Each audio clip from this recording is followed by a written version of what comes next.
नमस्कार विद्यार्थी मित्रहो, दी पॉलिटिक्स चॅनलवर आपल्या सर्वांचं स्वागत आहे। तर विद्यार्थी मित्रहो, आज आपण भारतीय शासन आणि राजकारण हा जो BA सेकंड इयरचा थर्ड सेमेस्टरचा पेपर आहे त्यामधलं पहिलं प्रकरण आहे भारतीय संविधान सोर्सेस।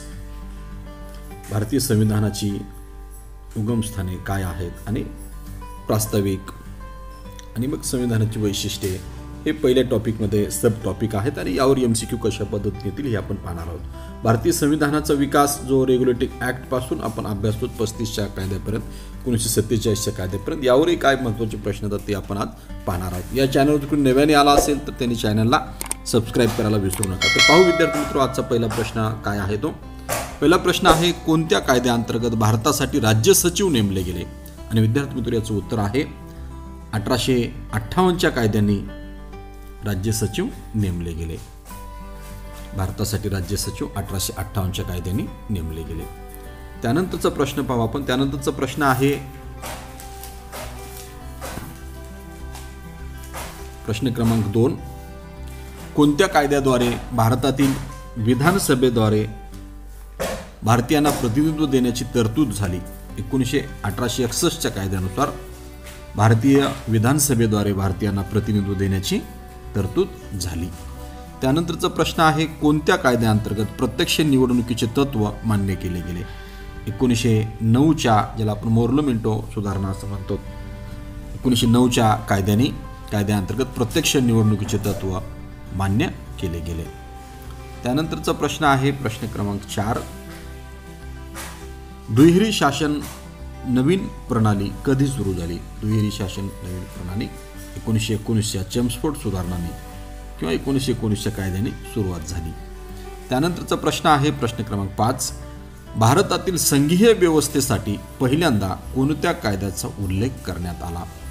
संघीय व्यवस्थेसाठी पहिल्यांदा 1935चा कायद्याचा उल्लेख करण्यात आला। 35च्या कायद्यामध्ये संघीय शासन व्यवस्थेचा उल्लेख करण्यात आलेला आहे आणि म्हणून 35चा कायदा हे आपल्याला माहीत असला पाहिजे।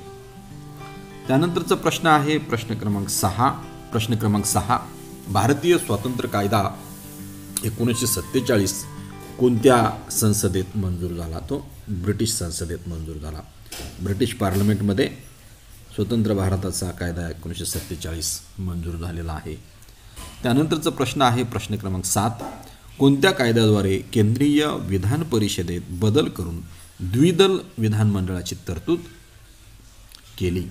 द्विदल विधानमंडळाची तरतूद ही 1919च्या कायद्यामध्ये द्विदल द्विग्रही विधान परिषदेची तरतूद करण्यात आलेली आहे, 1919चा कायदा। त्यानंतरचा प्रश्न आहे प्रश्न क्रमांक 8, कोणत्या प्रस्तावाला गांधीजींनी नंतरच्या तारखेचं चेक म्हटले? नंतरच्या तारखेचं चेक क्रिप्स मिशन योजनेला म्हटलेला आहे महात्मा गांधींनी। त्यानंतरचा प्रश्न आहे प्रश्न क्रमांक 9, शिमला परिषद दरम्यान भारताचे व्हाईसरॉय कोण होते? लॉर्ड वेवेल हे भारताचे व्हाईसरॉय होते शिमला परिषदेदरम्यान। त्यानंतरचा प्रश्न आहे प्रश्न क्रमांक 10, अंतरिम राष्ट्रीय सरकारची स्थापना कधी झाली? 2 सप्टेंबर 1946ला अंतरिम सरकारची स्थापना झालेली आहे। त्यानंतरचा प्रश्न पाहू आपण। त्यानंतरचा प्रश्न आहे प्रश्न क्रमांक 11, अंतरिम सरकारमध्ये परिषदेचे उपाध्यक्ष म्हणून कोणाची नियुक्ती करण्यात आली? परिषदेचे उपाध्यक्ष म्हणून पंडित जवाहरलाल नेहरूंची नियुक्ती करण्यात आली। त्यानंतरचा प्रश्न आहे प्रश्न क्रमांक 12, कोणत्या कायद्याद्वारे भारतातील पहिले सर्वोच्च न्यायालय स्थापन करण्याची तरतूद करण्यात आली? रेग्युलेटिंग ॲक्ट 1773ला सर्वोच्च न्यायालयाच्या स्थापनेची तरतूद करण्यात आलेली आहे। त्यानंतरचा प्रश्न आहे प्रश्न क्रमांक 13, कोणत्या सनदी कायद्याद्वारे विधायक कामाला प्रशासकीय कामापासून वेगळे करण्याची व्यवस्था करण्यात आली होती? 1853चा चार्ट ॲक्ट।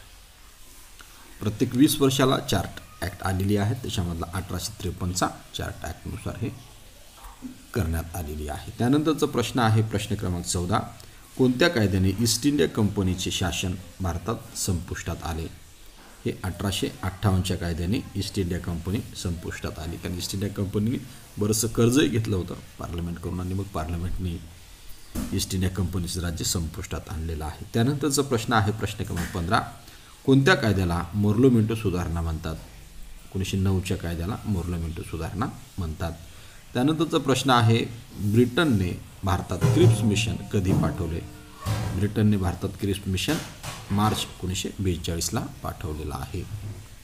त्यानंतरचा प्रश्न आहे प्रश्न क्रमांक 17.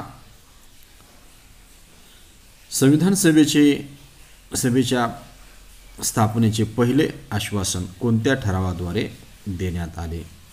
पहिले आश्वासन ऑगस्ट प्रस्तावाद्वारे देण्यात आलेला आहे. त्यानंतरचा प्रश्न आहे राजगोपालचारी फॉर्म्युला कधी सादर करण्यात आला? राजगोपालचारी फॉर्म्युला 10 जुलै 1944मध्ये सादर करण्यात आला. त्यानंतरचा प्रश्न आहे प्रश्न क्रमांक 19. कार्यकारी परिषदेच्या स्थापनेचा प्रस्ताव कोणत्या योजनेअंतर्गत देण्यात आला? वेव्हेल योजनेअंतर्गत देण्यात आला. वेव्हेल योजना ही आपण लक्षात घेतली पाहिजे. त्यानंतरचा प्रश्न आहे प्रश्न क्रमांक 20. कॅबिनेट मिशनचे 3 सदस्य कोण होते? Pethick Lawrence, Stafford Cripps, A V. Alexander हे 3 सदस्य होते किंवा क्रिप्स मिशनचे डॅश डॅश सदस्य होते. तर ते 3 सदस्य होते. 3 उत्तर असेल किंवा मग ही 3 नावं दिलेली असतील. त्यानंतरचा प्रश्न आहे प्रश्न क्रमांक 21. माउंटबॅटन प्लॅन कधी जाहीर करण्यात आला? 3 जून 1947ला माउंटबॅटन प्लॅन जाहीर करण्यात आलेला आहे.